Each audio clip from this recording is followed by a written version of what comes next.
If you're interested in the story behind the business headlines, check out Big Technology Podcast, my weekly show that features in-depth interviews with CEOs, researchers, and reformers in business and technology.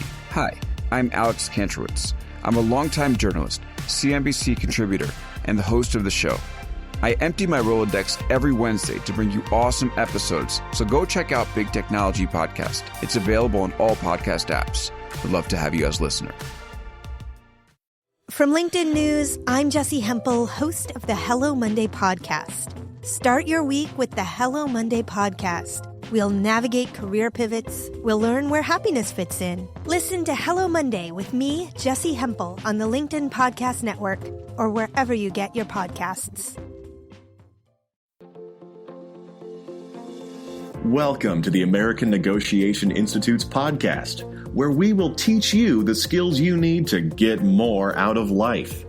And now your host, Kwame Christian. Hello and welcome to another exciting episode of Negotiation for Entrepreneurs. I'm Kwame Christian. I'm a business lawyer by trade, but my passion lies in teaching you how you can use negotiation and persuasion to get more of what you want and how to make the difficult conversations in your life easier. Before we jump into this episode, I'd like to give a couple of listener shout-outs. I'd like to give a shout-out to Baron from New York and Brett from Chicago. Thank you both for reaching out. You know I love hearing from all of you, so if you haven't yet, please connect with me on LinkedIn. There's a clickable link in the episode description that takes you straight to my LinkedIn page. So just connect and I'll shoot you a message. I really want to hear what kinds of topics interest you, and LinkedIn is the easiest way for me to connect with you. And for those of you who are looking for the free negotiation guides from previous episodes, like the Negotiation Prep Guide, the Introvert Negotiation Guide, or the Salary Negotiation Guide, or the Car Negotiation Guide, those links are all in the description as well. Today we're talking to Lynnae Brown. She is a storytelling guru. Lynnae volunteered as a story coach in the Moth's community program for over 6 years. She worked with all sorts of people who wanted to tell their stories. Substance use survivors, the formerly incarcerated, folks with physical and emotional disabilities, as well as Korean adoptees, divorced parents, and high school students, and the list goes on and on. Now she uses story coaching in her work as a director of a vocational program in Harlem, where she helps people with mental health concerns use their stories to empower how they move throughout the world.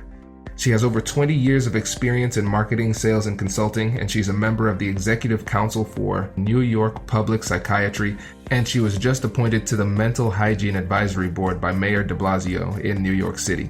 In this episode, she shares how stories can be utilized as powerful persuasive tools. She also tells us how to tell a good story and the things we need to avoid so we don't tell a bad story. And let me tell you, the info in this is phenomenal. And after this, I have no doubt that all of you are going to be storytelling gurus.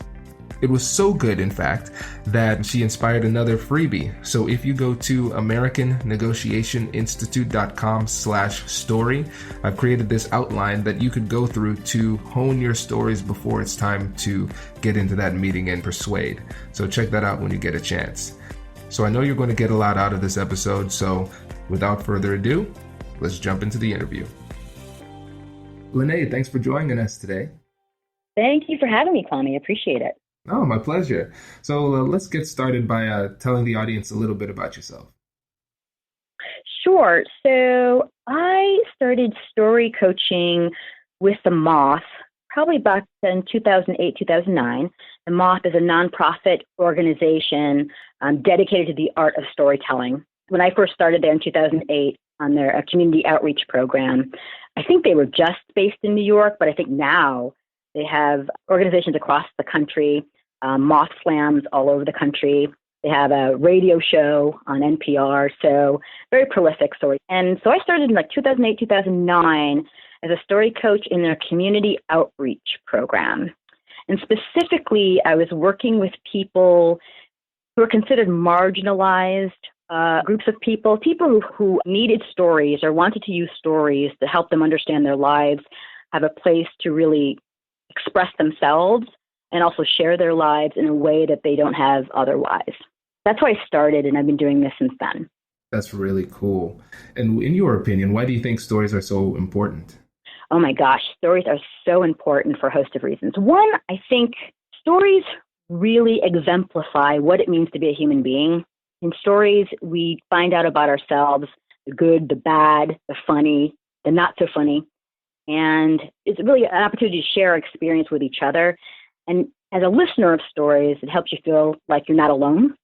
Also, stories are really important because we're also hardwired for stories anyway. So we remember stories very easily. We remember stories more than we do facts and figures and numbers a lot of times. A story we really hang on to and remember. And we start listening to stories when we're very young. When we're young people, we start off with fairy tales and our parents reading us books. So we just grew up with stories, and so we gravitate towards them very easily and readily. I love it. Yeah, and I think back sometimes to my childhood, and I think most people can remember their childhood by some of the stories that their caretakers told them growing up. So there is a sentimental value to stories that I think everybody can relate to. Yes, absolutely. I think my first story that I made my mother read me over and over again was Cinderella. She learned to hate that story after a while because I made her read it to me every night. Very interesting. So what do you think drew you to Cinderella? I think probably the underdog. I mean, Cinderella was the underdog, and then she was discovered for her, power and beauty, I guess, by the love of the prince. But I love that she had a kindness and a generosity that went unnoticed until she was seen for who she really was. I think I love the underdog story. Nice. And this is a cool segue. So would you say that the Cinderella story persuaded you to change the way that you navigated the world? Oh, that's interesting. I never really thought about that. But I think her story probably exemplifies the idea of, regardless of how people are treating me, I decide how I'm going to be in the world. Mm. So I think that's a really important lesson. That's interesting that you asked that because I never thought about that. But that's very true for me. Very interesting. So as far as conveying a message or leading to persuasion or telling stories for a purpose, can you take us a little bit deeper into like the mechanics of what makes a good story work? Like, why is it so effective? Oh, because stories demonstrate any kind of point you want to make in a way that really draws people in. So say, for instance, really good stories are usually in chronological order. It's this, and then this happened, and then this happened, and then this happened. And there's a logic to it with a mixture of emotion.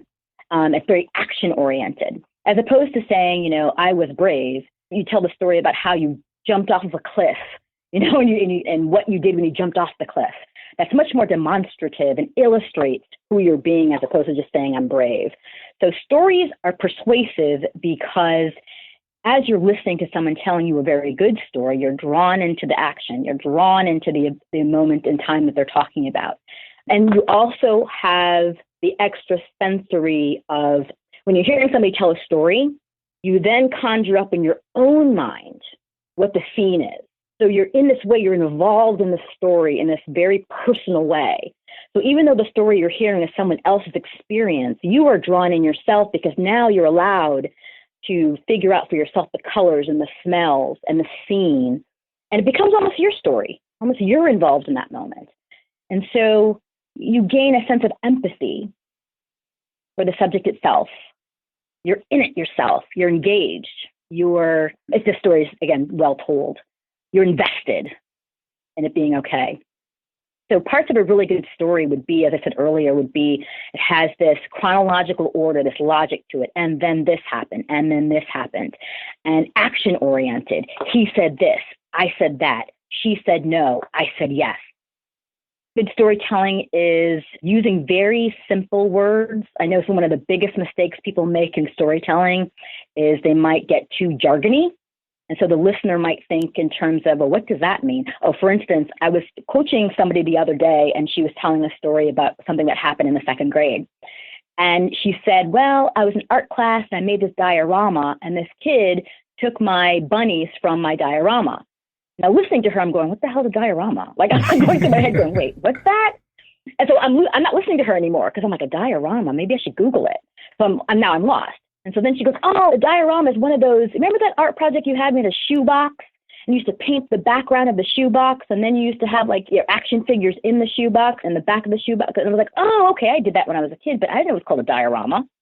That took me out of the story. Mm. So when coaching her, I said, just say art project. Like, people don't need to know it was a diorama because that's not the story. So being able to make sure you know who you're talking to in your audience and using words that they can relate to. And another mistake people sometimes make is, you have to know your audience, right? Who you're talking to. So if you bring in too many characters without names, or even if they do have names, you have too many characters and people aren't aware of who these people are you're talking about, people will get lost, right? They'll be like, oh, did Mark say that or did John say that? Oh, okay. Peter said that? Okay, when did Peter come into this? So then you get bogged down in the who said what said who because people couldn't figure out, who to follow. So if you're telling a story with a certain audience, you want to make sure you know where your audience is and to make sure that your story will land with them. But those are some of the big mistakes that people make. And I guess we talked about earlier, I said that people get caught up in saying, oh, was it a Tuesday or a Wednesday this happened? Or was it 2 o'clock or 4 o'clock? Okay, it doesn't matter. It really doesn't matter. Keep it going. Keep it going. Right. The other mistake people make, which cracks me up, is when they're so busy going, oh my God, this story was so funny. I can't wait to tell you. So I saw this guy. God, it was so funny.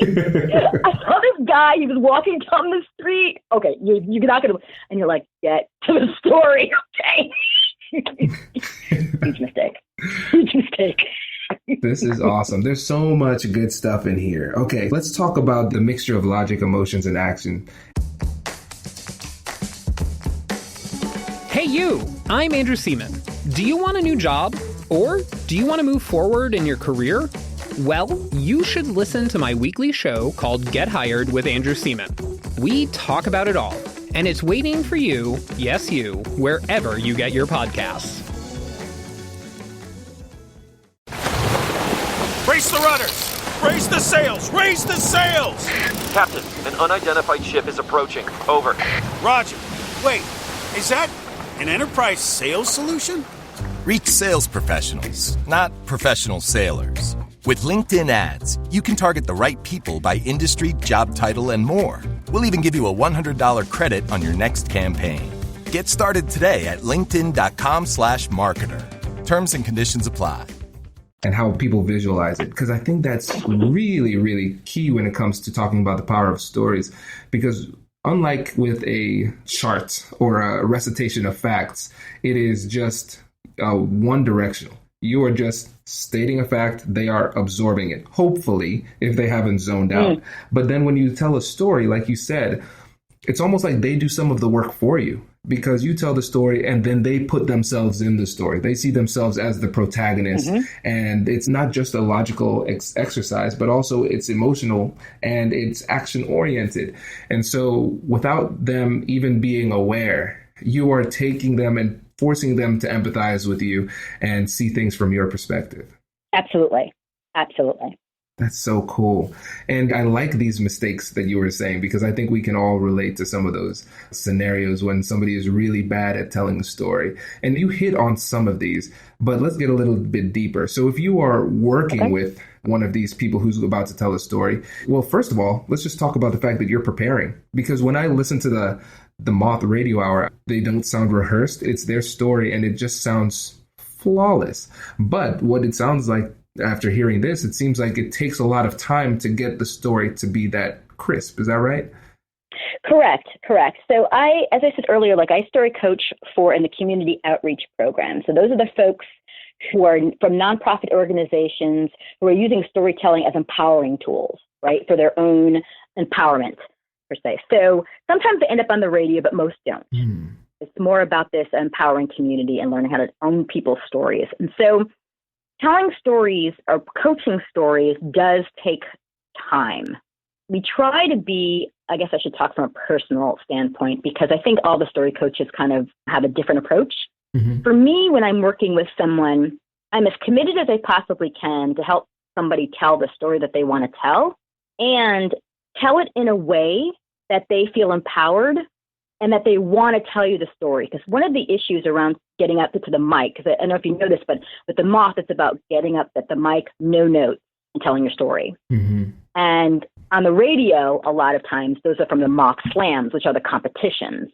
So you can just imagine whether it's a mock slam or it's just a showcase at the end of a community outreach program, going to the mic and telling your story, opening up your heart and letting somebody in at a mic can be absolutely terrifying. So when I work with people, I want them to feel like they're so excited to tell you the story that they can get over their nerves, right? So that takes some time. So when I'm working with people, I start with the story that they want to tell, and then I'm looking for what will give them the most power in telling it. And I'll give you an example. I was working with a woman who wanted to tell the story of her time in a psych ward. She really felt like this is what she wanted to talk about. But as she was telling me the story, she was very emotional and in tears a lot of the time. And we have a saying at the Moth that says, if you're going to tell a story from a scar, not a wound. Meaning, if you're going to tell a story from your life, make sure you have some perspective on it and you have a little bit of some detachment from it so you can tell it kind of from not so emotionally charged position, right? Mm-hmm. So I was kind of concerned in working with her because I'm thinking, okay, she's crying a lot. I don't know if we can do this, but she was really committed to telling the story. So I thought, okay, let me figure out how to get her to feel better about the story. So she talked about how what got her into the psych ward was she was coming out of a really emotionally abusive relationship. And she had told the guy if he had left her, she would kill herself. And she told her therapist that this is what she told the boyfriend. If you leave me, I'm going to kill myself. And he left anyway. Now, in this world, when you say that to your therapist is going to commit you, which is what the therapist did. That's how she got into the psych ward. Mm-hmm. She ended up in the psych ward and staying there for 3 or 4 days. And then she ended up meeting so many great people that helped her refocus and realize, I always said I wanted to be a journalist. Like I was on this trajectory to be a journalist and write for the New York Times. And that's what I'm going to do.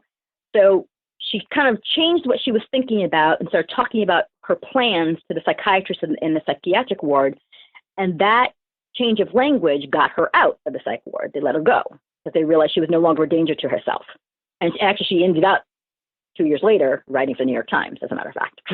Wow. So, yes, it was amazing. So as she was telling the story, I go, well, can I just put this out there for you to consider? Do you realize that even though being in a psych ward is not, a party, that you actually had control of the whole situation? You said something that got you into the psych ward. I'm going to kill myself if you leave me. And then you said something to get out of the psych ward. I'm going to become a journalist. This is what I said I was going to do, and this is what I wanted to do. And that got you out. So you realize your journey was based on something that you said. That was you. Mm.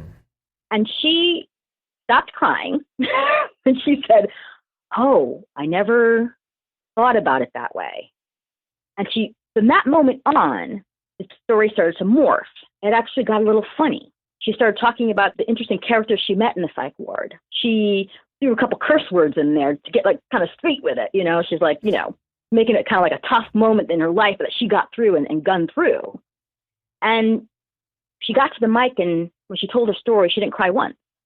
And she said to me afterwards, I don't think I'll ever cry about this again because that was how I got to become a journalist.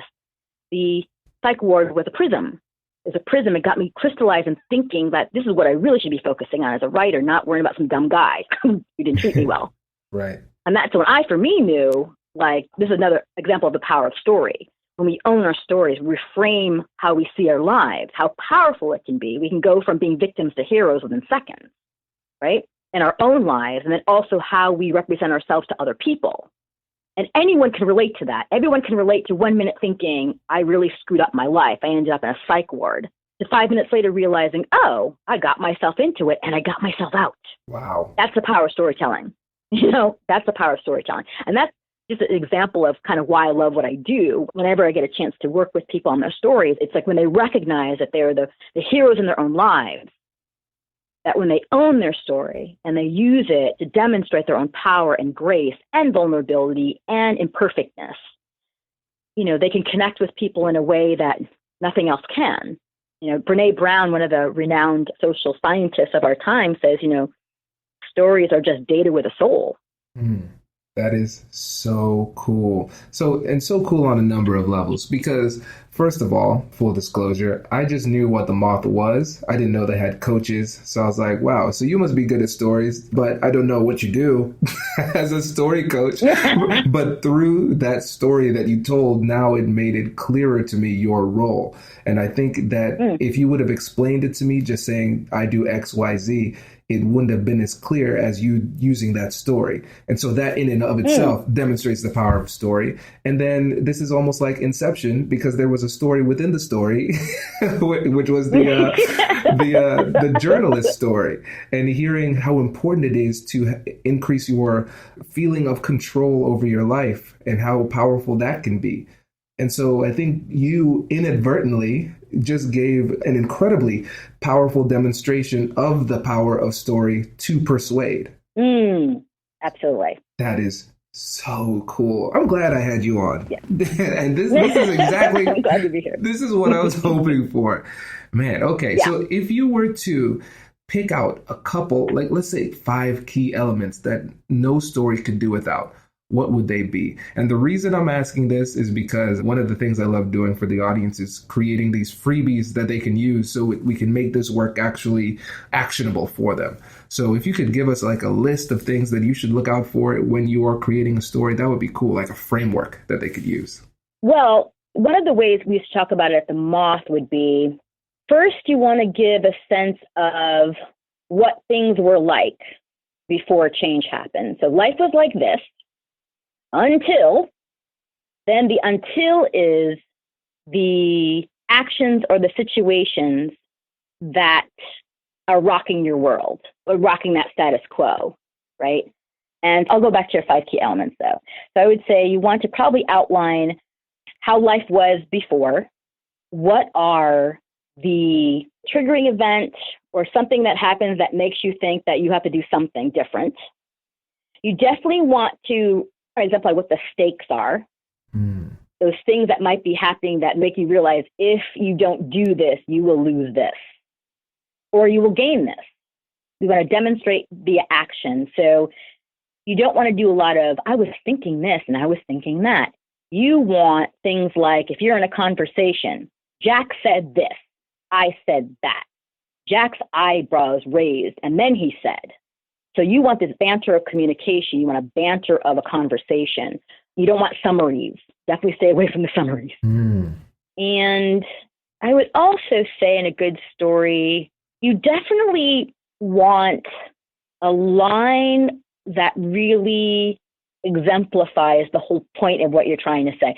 So I guess one thing to bring up too, where the elements would be, it has to be relevant. You want to make sure that your story is relevant to what you're trying to demonstrate. I mean, I've seen that's another mistake people make. It's like 1 minute you're talking about birds and somebody's like, you know what? Let me tell you a story about an otter. And you're like, what? We're talking about birds. Like, where'd the otter come from? You know, that throws people off. So you want to make sure that your story is relevant to whatever the subject is that you're talking about. And you make sure that it does have a purpose. And you want to get to all the relevant actions that really point to the purpose you're trying to make. Because one of the things that we do in the Moth in terms of helping people tell their stories is a lot of times when people tell stories, they want to tell you like everything that happens around it. And there's a point where you have to do what we call kill your darlings. There are things in the story that might be really funny or cool or, oh, that's so amazing, but it's not relevant to the purpose of the story. So you have to take it out because it'll get people off track in terms of where you're taking them. So that's important too, to be on point and purposeful and make sure every action that you're talking about is relevant to the purpose of your story. I personally needed that last one because I think I can get caught in giving superfluous details, not so much in terms of what actually happened, but in describing it. And I feel like since I'm a teacher at heart, and for instance, if I'm recounting a negotiation story, instead of just saying what happens, I would be defining things like, oh, and then this happened. And the reason why that's important is because of psychologically blah, blah, blah. And people glaze over and I'm getting super into it. But I need to remember that my audience doesn't think like I do. I need to remember that. And so I'm glad you said that. Keep it relevant because, kill your darlings. Because a lot of times there's certain things that I really want to nerd out on in a story, but I know that other people don't care. and I have to leave it out. Right. That's funny. That is good. That's going to be a good freebie. Wow. So in a natural conversation, let's say we're going back and forth. Is there a certain cue that tells you that a story would be good, or what sign would you look for to inject a story in as a persuasive element? That's the first time I've been asked that question. I would think one way is if somebody said to me, well, what do you mean by that? Oh. That would invite me to think in terms of wanting to demonstrate what I mean, as opposed to just finding different words for saying the same thing. So almost like clarification. Yeah, a clarification, a demonstration of what do you mean by. Like one question I was asked about story coaching once before, somebody asked me about, why I like to do it. And I said, well, I love working with people and the element of surprise, and people will surprise you. And she said, what do you mean by that? And I'm like, well, I was working with this gentleman. He was at a mandated court-ordered substance abuse treatment center. And so he had to be there. And we were working on a story, and the story he wanted to tell was about how he was the product of sexual violence and how his mother never recovered from it, and how his father was a jerk and his brother was a jerk and how his family was jerks. And he just went on. And I said, okay, this is the story he wants to tell, so I'm just trying to figure it out. And so after about an hour, I was like, Roberto, I know this is a story you want to tell, but I'm not hearing a story. I'm hearing, anecdotes. I'm hearing, hurt. I'm hearing that you're really upset. You haven't figured out how to reconcile with your family. I'm hearing that, you just have some unresolved issues with your family, but I'm not getting what the story is here. We're looking for something, a story in your life that you can tell people, to share people, like who you are, what's important to you, that sort of thing. And I'm not quite hearing it yet. So he sits back in his chair for a minute, he looks at me and smiles, and he says, well, I guess I could tell you about the time when I ended up in the same prison as the guy who molested my kid. Oh my gosh. And I was like, what? I was like, well, Roberto, what? He goes, yeah. He goes, yeah, this one time I ended up in the same prison as the guy who molested my kid. That was wild. And I had to try to kill him, right? And I was like, okay, Roberto, that's the story. Okay, that's the story. I'm like quivering. I'm like, Roberto, that's the story. So that's what I mean by the element of surprise. When people just come out with, what? I mean, it was Shakespearean, Kwame. I mean, the story was Shakespearean. But that wouldn't have happened if I kept trying to get him on this one path of talking about his mother and how he hates his family and stuff. It just kind of like, I had to, kind of go, hey, who are you? And that story of how he went after this guy in prison, this guy made homemade shanks in his prison room. He plotted with people in the cafeteria. He plotted with, correctional officers in the prison. He plotted with people he knew in the prison, try to get this guy. Like he had this whole thing, this whole elaborate scheme, how he tried to get this guy, but the guy realized that Roberto was trying to kill him.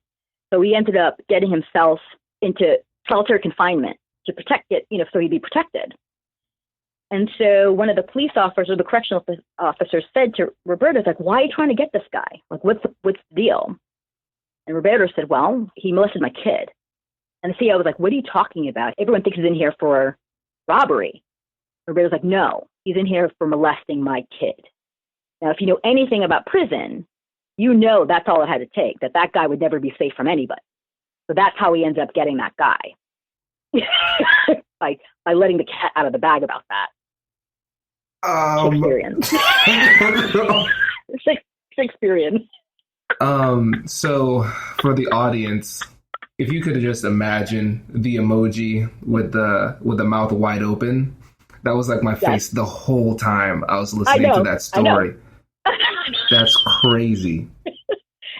Exactly. It's crazy. You can't make it up. I'm telling you, Kwame, I'm sitting across from this guy. My mouth is open. I'm quivering with excitement. And of course, being respectful because it was his life. It's his actual life. It's something he lived through. So I had to be respectful. But, right. Yeah, that's what I mean.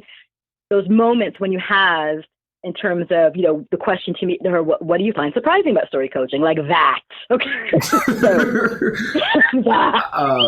I will always remember that. Wow. And so juxtapose you telling that story when they said, oh, what do you mean? Versus you saying, sometimes people say things that you don't expect. It's what? Yeah. Those are. I'm sitting here with chills thinking about that versus just saying, yeah, sometimes you get surprised. And I think that is a perfect story to end on, because there you go. Right there is the power of story. And wow, that's perfect. That's perfect. So I think the audience is going to love this. This is a cool little change of pace when it comes to our typical programming. But I think it's so pertinent, because this is something that we can use to amplify our persuasion power simply in a way that both entertains and persuades. That's so cool. I'm so pumped about this. Thank you so much. Yeah, and you're very welcome. It's a pleasure. And just so you know, it's like, and the best way to tell stories, of course, is to listen to stories. So, the Moth has a podcast, listening to certain comedians who tell stories really well. They're all great ways to understand how to interject a news story to illustrate points. It's the best way to learn is to listen. Yeah, I agree. Oh, before you go, let me ask you this, because this is something that I was thinking about too. Of course, as we get older, we accumulate more stories. But sometimes we realize that I know a story would be well put to address this certain situation as far as persuasion goes, but I don't have a story that I could tell. What is your thought about making up a realistic story and almost treating it like a fable? Like, there once was a man that blah, blah, blah, blah, blah. Do you think think that crosses almost like an ethical line, or it serves its purpose? Absolutely not, as long as you're on the up and up about it. I mean, my pastor at my church does that. He creates fables to demonstrate points all the time. And they're not real in the sense that, it didn't actually happen, but they could have happened. Mm-hmm. And it always ends with the lesson being very powerfully at the end to really demonstrate the point of God's grace or eminent goodness, things like that. So, as long as it's cloaked as or framed as, I have a story about blah, blah, blah, and you go from there, and you're not talking about I did this, but you could say there was this guy, and let's say his name was Sam, and Sam had, and then you go from there. Okay.